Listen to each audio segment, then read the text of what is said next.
Father, we thank you so much for such a wonderful evening that has come to us once more. Despite of the many challenges we're facing each day within us or even outside of us,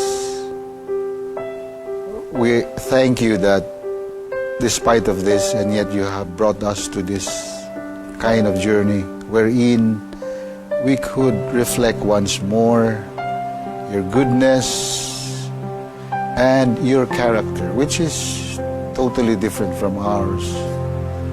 And yet, you are giving us all possible means to connect to your presence, especially through this study. May you bless all our viewers, our listeners who are following this program, that through our discussion, even in our limited thinking, you can impress us of the kind of wisdom that comes from you, so that it may also inspire those who are following this program and who are also watching and listening at the same time. Thank you for this opportunity of being part of this ministry. In Jesus' name, Amen. Atong pagkapareyo na atong nabayaan nga mga topiko last Monday o karon atong pagkasumbayan sa mga musunod nga topiko nga atong pagka-discussan sa atong election for this week nga kapanguluhan practical prayer. Kung nakasunod mo last Monday, ato ka nang gisaysay sa yano nga pamaagi kung unsa joy buot pasabot sa practical prayer. Of course, natay mga daghan nga mga panglantaw, mga nagkalaylahi nga mga siguro mga perspektibo, may tungod nini tungod sa atong nagkalaylahi usab nga mga eksperyensya sa kinabuhi so far as prayer is concerned. But anyway, one thing good about our lesson is the term practical is best explained sa mga topiko nga naadinhi sa atong lesson for this week. And I would say, nindot kayo ang presentation sa matag topiko o ato gayod nga kanang masabdan kung anong prayer siya but categorized as a practical prayer. Of course, ang opposite magod sa practical is theoretical, no? Siguro in the sense nga kanabitang pag-ampo nga highly structured. Of course, there's nothing wrong with making a structured prayer. Kaya namo ko yung mga occasion, especially yung mga formal nga occasion nga we're in, requested to offer a prayer. So, of course, ato po ng pangandaman, and that's the time that we make a structure of our prayer. Pero siguro ang structure in a sense nga how we deliver it, but in so far as the expression is concerned, dili ginato na matanggal kaning degree sa practicality sa prayer. Kaya of course, sumala na sa atong natunan last week, prayer is kanang another way of establishing our communication. Kanang paagi kini nga maka-communicate sa Ginoo, unya kaning that's the only way in which we can also strengthen our relationship with God. Kay sa panahon nga maputol ang ato nga komunikasyon, not only to God, no, even in ordinary human experience, husband and wife, sa mga kabataan, sa atong mga higala, or kauban sa iglesia, kauban sa trabaho, kung maputol na siya nga privilege mga kaigsunan, kay orgasa, kay kanang communication, that's a gift, no? Kanang gitawag sa Latin nga homo loquens. Ang tao musturya gyud. Kay kung dili ta musturya, bawala ang atong essence sa atong pagkatao. So, ang essence atong existence as human being nag-revolve around sa gitawag nato nga pag-communicate. The same is true with God. So, in so many ways, ang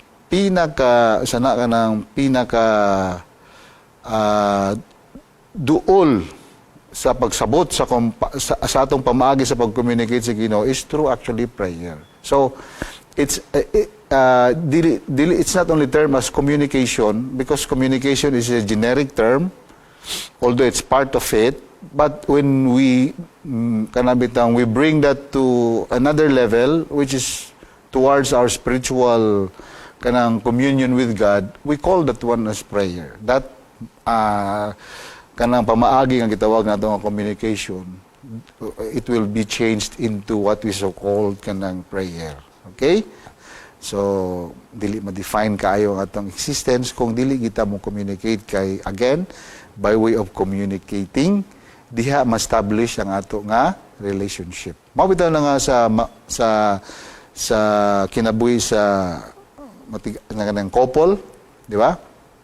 Lisod kayo kay kung naiusa nga dili mo communicate, apektado gyud ang kuan, no? Usay kun ang wife dili mo communicate sa bana, sa let's say sa usa ka adlaw, makalibog, makakuan siya, no? Lahi ang dating makaigsunan. Apektado gyud ang relationship. Mausab sa bana kung dili mo communicate sa asawa. Pero lahi po nang masubraan po ka communicate, no? Say, kang gitawag nila nga word nga dili man po ni siya negative pod, but I don't know kung anong giterm po ni siya nga yaw-yaw. I don't know kung nabay word nga yaw-yaw. Ako mang gitanawa, marag inventor man nato ni, no? Kay tungod siguro sa kanang magsigita istorya nga usahay, kanang usay di na matunong unya, kanang magsigita una-una nga kitay pirmi tama by way of kanang sigita istorya. So mo siya ang kanang yaw-yaw daw, o sa Bisaya pa. Pero I don't know kung naba na sa dictionary sa Bisaya nga dictionary. Okay? So but the thing is, either extreme or kanang absence of it would actually endanger communication. But what is even more important is kanang the right way of communicating. Like for example, kanang when we communicate showing respect, di ba? Naay mga pamaagi nga so even kanang child and parent relationship, pag matinahuron kayo ang anak sa pag-communicate, sa iyang inahan o sa iyang amahan, makapa-inspire, no? Sa amahan or sa inahan. So, grabe kayo ka-powerful ang communication mga kaigsoon. I think the same is true with God. Kay kaning nature nga atong naangkon, diha man na nagikan. Di ba? Asa man nagikan, naghihimo man ta sa Ginoo.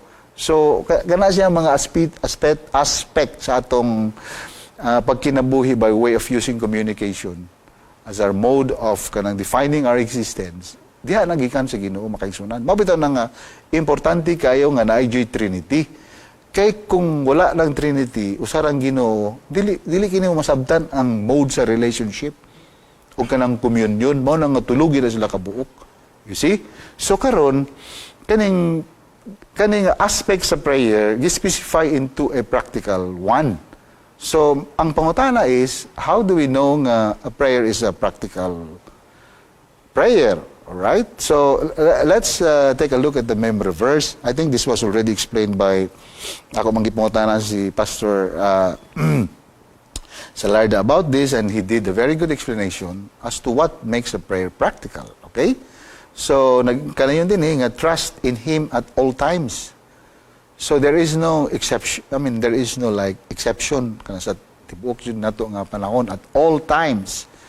This is this is not a particular statement, but this is a universal statement kasi at all times man. So, no exception at all.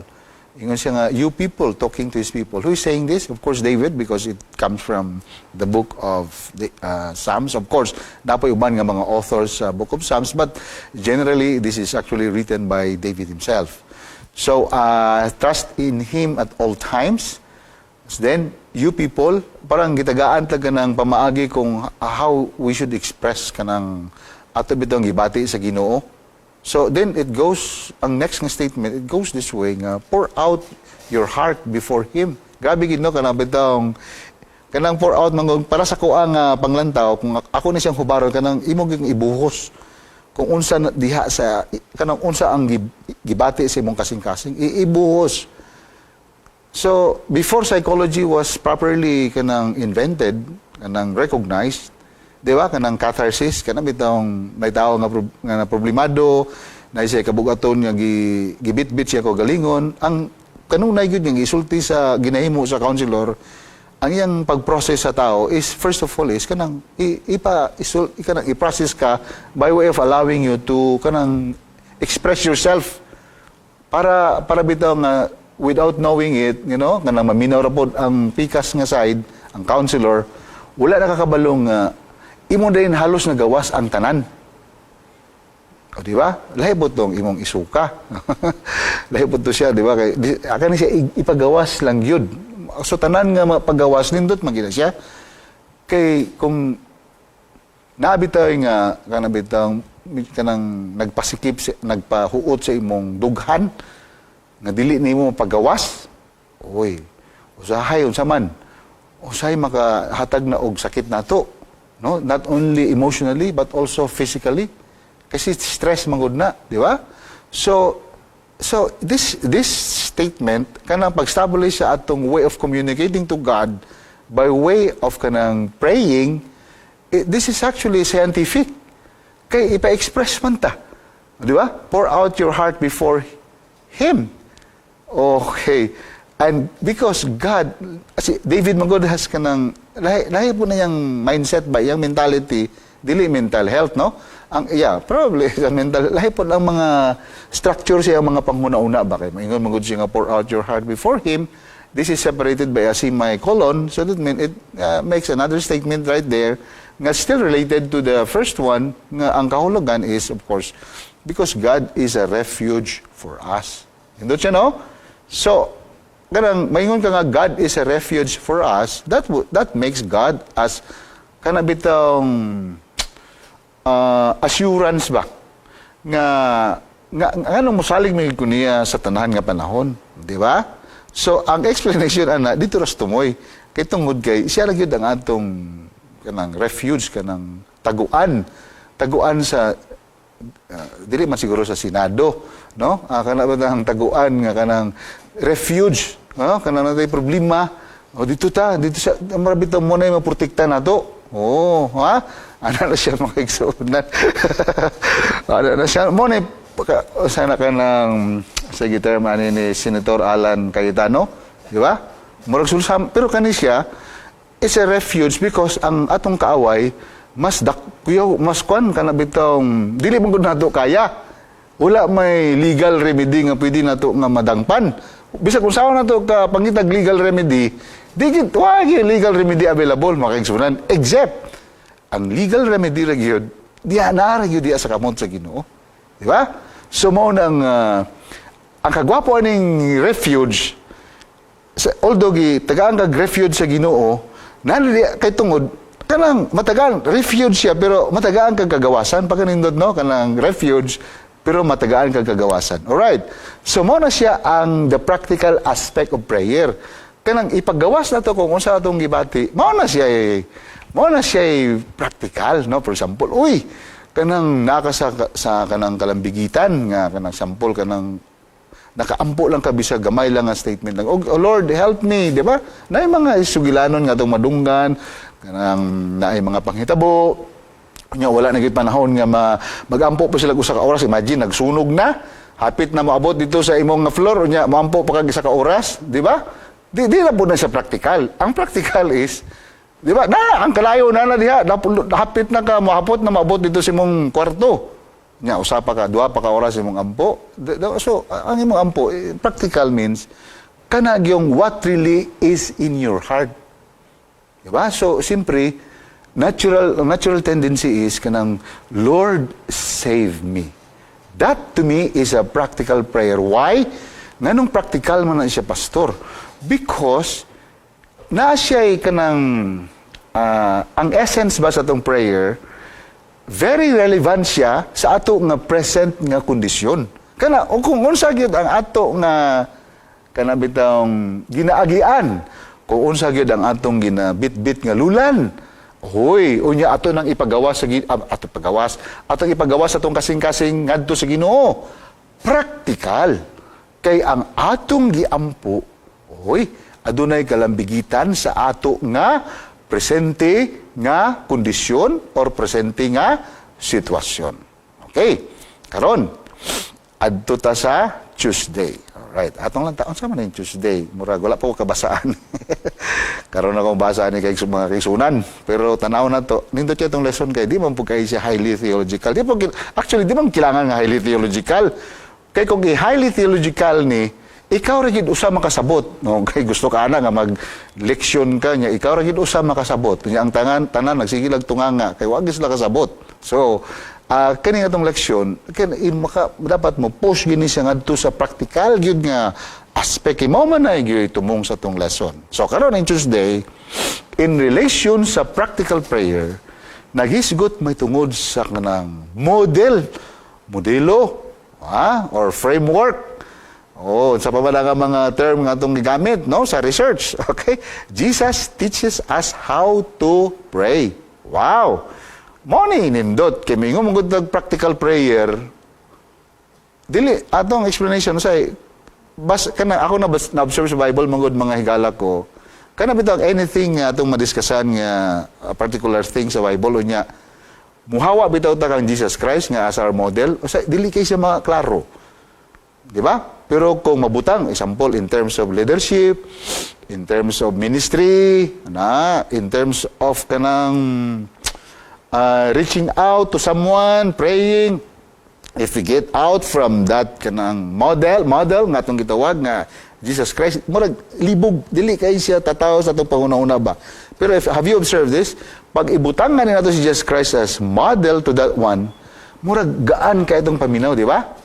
Oo. So, muna gitawag nga transcendental nga kind of experience. Karon, there is Jesus teaches how to pray. Of course, makita nato na siya sa Matthew 6:5-8. Diri man gud niya gipadayag kung unsa gid ang klase nga kanang pag-ampo nga kana bitawng dili pod siya I would say as tawag anak kana bitawng murag structure kanang boxed in kay siya nga pag-ampo. Structured siya in a sense nga pwede mo siya ma-apply sa imong particular sitwasyon. Lahi siya, no? Example, gi-structure siya ana nga pamaagi, pero ang iyang application, pwede nimo siya nga kanabitang masundan according sa imong nga konteksto. According ba sa ako nga experience. Pananglitan. Din sa how Jesus teaches how to pray. Okay. Ingon mo siya first, di ba, sa Matthew 6:9-13. Ang iyang mga first na gibungat, tanawa ha, sa structure siyang prayer, although not really strictly highly structured, okay, siguro mabuti yung way of praying to his Father, no? That is his way of expressing, that is his way of pouring out his heart, di ba? Ingon totong si David, ngadto siya nga amahan. Kay kailangan gid siya mo ampo ngadto siya nga mag-ampo paingon dito siya nga amahan kay nganuman.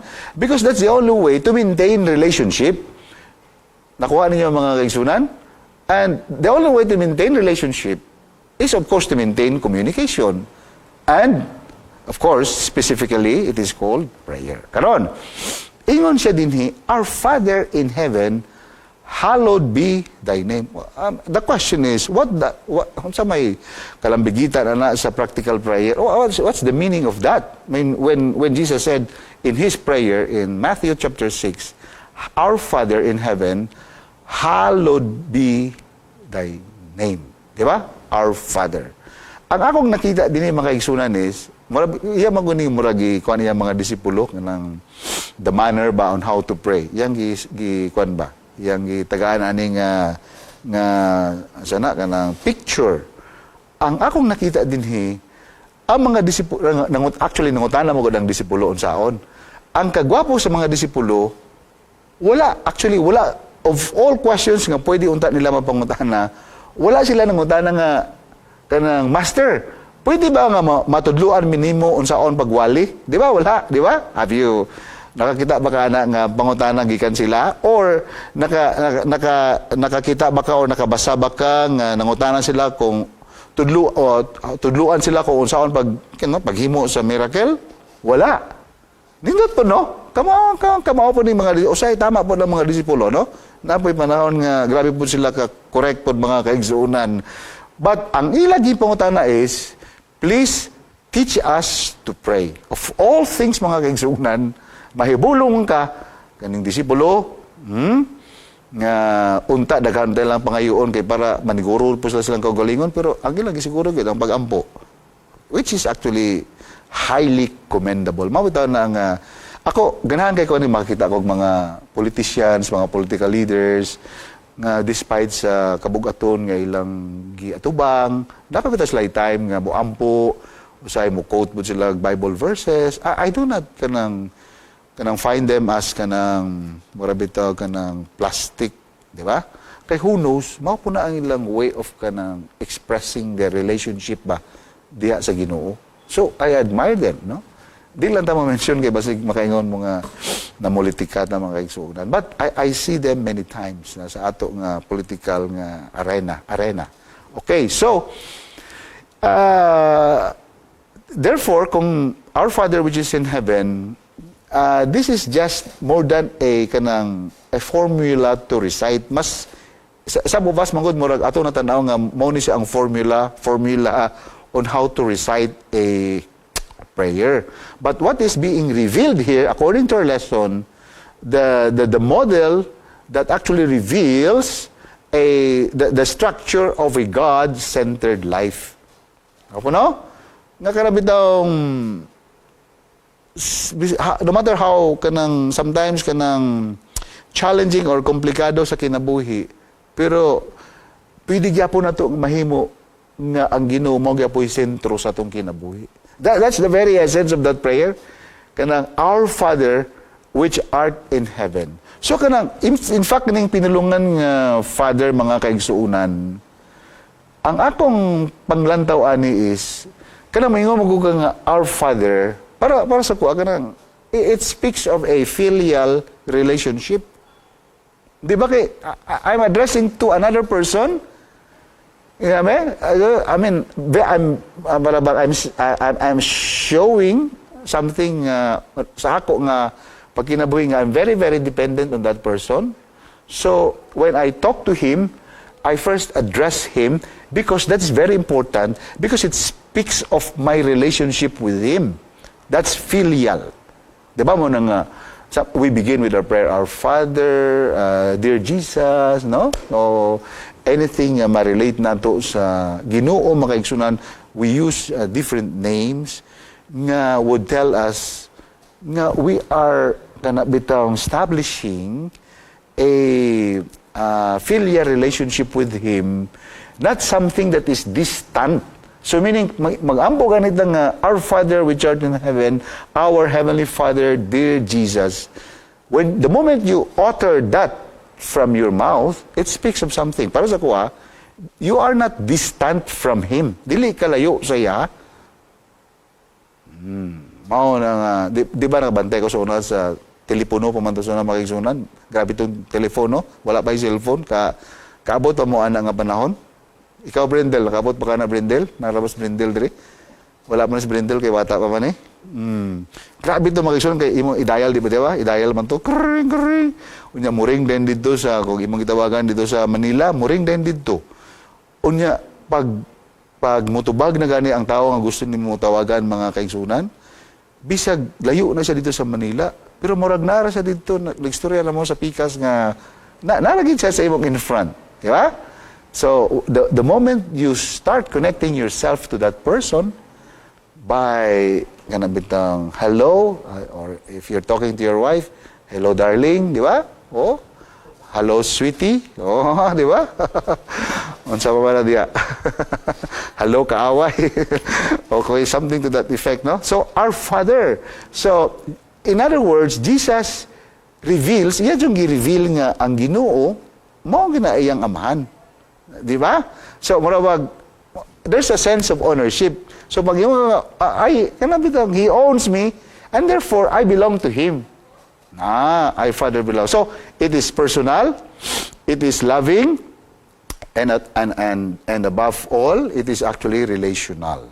So, prayer begins not with fear, but with belonging.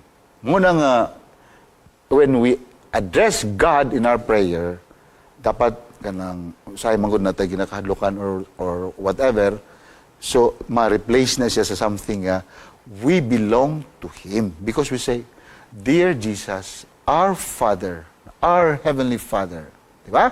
So, meaning, I belong to Him. Karon, ang another phrase nga kung naganahan din is, hallowed be your name. Kuya, no? Kanang, our Father, okay, establishing that kanabitang filial relationship, it's like child and parent relationship, okay. So, kay kung child manggod ka, dapat dependent yun ka sa imong parent. Di ba? Ana na siya. So, but when you talk to your parent, of course, you communicate sa imong parent with respect and with, of course, mga pamaaging expression nga, ma-inspire po ang mudawat ni anak nga pag-abot sa iya nga pinulungan. Right. So, kaning hallowed be your name, ang ipakita din sa lesson is, what it is being established in this, kanang bitang phrase nga, our Father which art in heaven, kanang hallowed be your name, di ba? Okay. So, of course, ang dipakita sa tuwa is, ang priority is actually worship. Nakuha niyo mga kaigsunan? Kay hallowed be your name. So, what does that mean? Unsa may ginasturya? I mean, what kind of message that does it give me? The message is simple. The message is, it actually establishes the priority of worship. So, kanadeng musturya ta si Ginoo, in a way, that is already worship in itself. You know? So, worship is not just the singing, although na po'y pamaagi nga worship nga mga antata, but there's another way nga ma-worship na itong Ginoo by way of talking to Him in person. Apo no? So, ang Ginoo yun para sa kuha, ganahan gikan na siya ka na ampo bitong gikan yun sa, of course, kabalo naman ang Ginoo. Bisag wala pa tayo nagampo, kabalo naman siya sa itong needs, di ba? Pero gusto lang gud niya nga, ikon ba, kana bitong ma-express. Kaya para tag-parents bitaw nga, kabalo man ta sa itong anak nga, mao niyang need. Pero kanang anak bitaw nanto nga, kana bitong maayo kay mangayo, kana di pod minaro, no? Kana bitong lambing-lambing, no? Kanang say gakson-gakson ka sa imong anak, kunya kisan-kisan ka, di ba? Kunya ingnon ka nga I love you, ay mo dako ang allowance. Di ba, Prindel? Ada ka experience ka ni Prindel? So, ana na siya. So, ngano man, because it speaks of relationship. No, para bag, you recognized him as someone na whom you can truly depend on. So, the moment you have that kind of intention or experience imong kagalingon, in a way, that is actually called worship. Diba? So, it's not just worship. Your kingdom come. Oh, your will be done. Unsa may pasabot, ana? Your kingdom come, your will be done. Unsa imong, di ba? Okay, because ano man good ni? Sa kwa kanang, this is logical. Why logical? Because in the first place, you recognize Him as your Heavenly Father. He is not just a Father, or of course, He is God, but at the same time, He is a Creator. He is a mighty and powerful Father. Diba? Imagine kung giyon sa niya pag-create ang kalibutan, and so on and so forth, giyon sa niya pagpagawas ang mga Israelites sa Egypt, ingon dito sa Promised Land nga, hilabihan ka lisod kay. So kung imong mindset na diha mga igsunan, so ang Ginoo gyud muhimo gid siya something beyond what we can actually can afford to comprehend. Diba? So, marasang namatoy nagampo ako man ang gisulti itong Sabado, kuha ni siya baka nang wala ni siya, dugay ni siya kapangita o kanang pamanhon. Nagsige siya ampo nga babae ni siya nga Ginoo, kanang murag hapit naman ko maabtan sa last trip. Ingon siya last trip, no? Last nga trip mga kaigsunan. So ingon siya Ginoo kanang mangayla kog sign sa imo Ginoo. Kanang sincero niya akong pag-ampo. Kanang Ginoo ba kanang kung naay manuktok og maa sa balay, tagay ko ana nga sign Ginoo kay kanang tao nga manuktok sa balay mao na ang akong pangasahon. So please Ginoo tagay ko ana nga sign. Okay ha, iya kay girisol ang Ginoo mga kaigsunan. Unsa man na mga kaigsunan nga the next day naman gay nanuktok sa balay. Naktok ba wala po istorya. So excited kay siya. Ay pastilan gitubag na gyud sa Ginoo akong pag-ampo. Kay mao gini ang sinyalis sa tanan ako nga pila na ka tuig nga akong gihulat. Di ba? Of course there's nothing wrong no kung istorya ra gud ni. Okay? Ilustrasyon lang ba. So karon hinawag siya didto. Uy, pag-abli niya sa pultahan, pag-abli gid niya na, Brother Brendel, naunsa man nga, mura man siya wa katingog. Kaya nasyak siya sa nawong sa iyang nakitaan. I don't know kung pangit po doon. Amo po ko'y pangit. Basig, wala gid siniangay mga kigsunan. Pag-abli niya, wala gid siya nakaangay. Abi ninyo, unsa yung last ng gibungat, ingon din siya, Ginoo. Joke, rabi ito Ginoo. O, tiyaw mo na. So, usa may, thy will be done. So, kanang thy will be done, wala siya kanang si-surrender ng tanan dito, bisag, usay, impatient kayo tayo, basag, uy, sa may tabang sa Ginoo sa kuha, nagdugay naman kayo, may nitubag. O, usay, ana na siya, no? Kanina bang Ginoo ako na-observe? Dito na siya matubag sa pinakalas. Nakita ninyo ang mga sugilanon din sa Bible story? Usahay mo iyan ang ipadayag. Usahay na po yung sense of humor ang Ginoo makaigsunan. Kaya usahay tistingan ta. Pero usahay dito naging tumoy-tumoy. Kaya nabitang paragod ni Abraham o ni Sarah. Giparamisan biya si Abraham nga ang iyang mga, di ba, will be as many as the stars sa langit, the sun in the seashore, di ba? Gi-promise na sa Ginoo. Oy, ni tigulang na si Sarah, wala pa man gyud natuman tong gisaad sa Ginoo. Pero makaigsunan, usahay mo tubag ang Ginoo sa panahon nga naguna-una ta nga murag dili na tubagon sa Ginoo ang atong pag-ampo kay murag imposible na. Kay naguna-una na si Sarah nga imposible na tubagon sa Ginoo ang iyang pag-ampo. Okay? Yan na siya makaigsunan. So muna pasabot sa thy will be done. Oh. Not because I want God to answer the way I ask that prayer diha sa iya, but because pwede ta mangayo kay tawhanon raman ta. O sa natagibati, mangayo ta sa Ginoo. Kay basig di ay makatiming ta nga ang Ginoo. Mao gito po yung gusto nga tagaan dayon ta or usay tistingan ta sa Ginoo. Mao nang thy will be done. You never know. But whether it's going to happen now or next time or never at all, but God's plan is always the best. That is what we mean by surrendering ourselves to His will. Mga kaigsunan, nindot puntaan ni padayon na to, pero sa Thursday na lang kay isainan ako ni Brother Brendel nga 5 minutes na lang. So murag hapit na put mo man ang 5. Pila lang ka minutes, Brother Brendel? 3 na lang. Okay. So, unsa pa man na diri? Ay, napadiri. Ang ganahan ako ani is kanang give us this day our daily bread before ta mag-end mga igsunan. Kanang give us this day our daily bread. So, dili ba structure siya, di ba? Tong gi-explain ako, makarelate ta.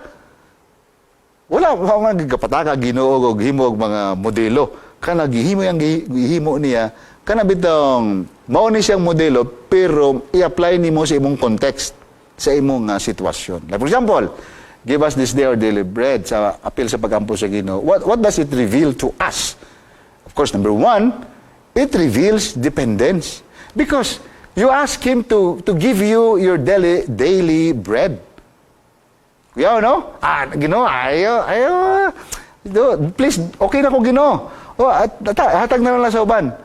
Okay, diba? So, when you ask for this, give us this anang daily bread, it actually speaks of kanang dependence. Nga naman, kaya kita manggod ang ato magong kasing-kasing mga kaigsunan, bisag ako mga kaigsunan, kung dili nato mabantayan, actually, matintal kita nga makauna-una nga sufficiente kay ta, di ba? May kita masturya, ha? Gabi akong experience ani, so akong decision making, kuya, gyud kay dugay na ko nga tuig ginahimo nga elder, dugay na ko nga tuig ginahimo nga pastor or nga president. Okay, example lang walay tawa, example lang na siya. I'm not thinking of a particular person. Generic ni siya makaigsunan. So that is what we call self-sufficiency. That's why, to counter that, sa atong pagampo, give us this day our daily bread, that is our way of kanang suppressing that kind of kanang temptation that would lead us to self-sufficiency. Tama? So, not to depend on the so-called kanang sufficiency nga atong illusion sa atong kaugalingon, but actually our true sufficiency naara gyud diha sa Ginoo mga kaigsuonan. So, there is no such thing as autonomous person. There is no such thing. We really need God para sa ato nga kanabitang freedom, spiritual freedom, mga kaigsuonan. So, what does Jesus teach us in this prayer? Again, Jesus teach us daily reliance upon God. Mao gani siya. Daily reliance upon God. What does that mean? Of course, not for physical provision, but also for spiritual sustenance. Okay pa lang physical nga provision. Kaya na po yung mga panahon nga i-consider, di mo ko kadikta sa Ginoo. I'm just making this statement. Kay daghan po nga hitabo nga nangayo sila o kanang wala sila makaon, pero the next day na day nanuktok, nagdala og usa ka sako nga bugas. Di ba? So nga na lang, na mamisita somewhere para usay kami, madumi sa usa ka lugar, napoy kaigsunan nga taas pagbasakan nga pastor, dara usa ka sako kaning half sack of rice, no? Basig na mo day basakan makaigsunan, no? Manhara ko dia, pero okay. Pero ihana na siya.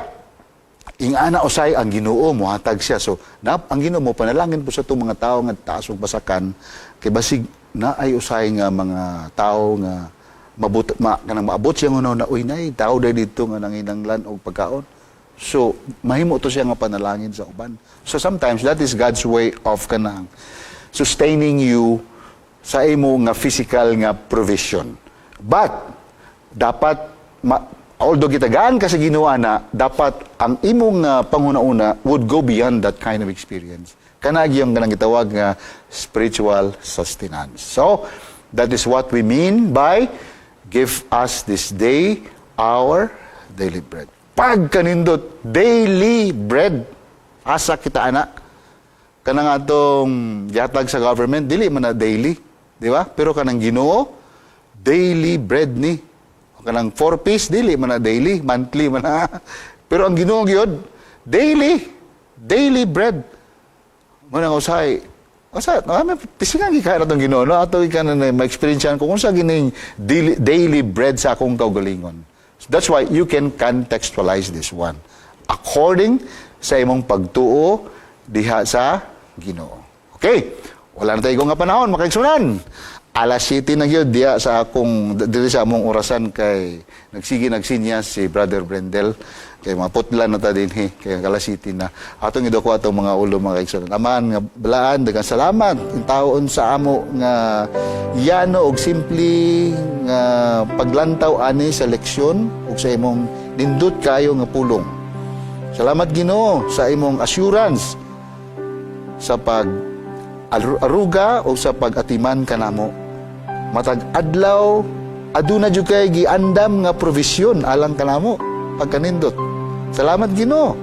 Naunta kami among mapanindot pa ang among nga relasyon diha kanimo.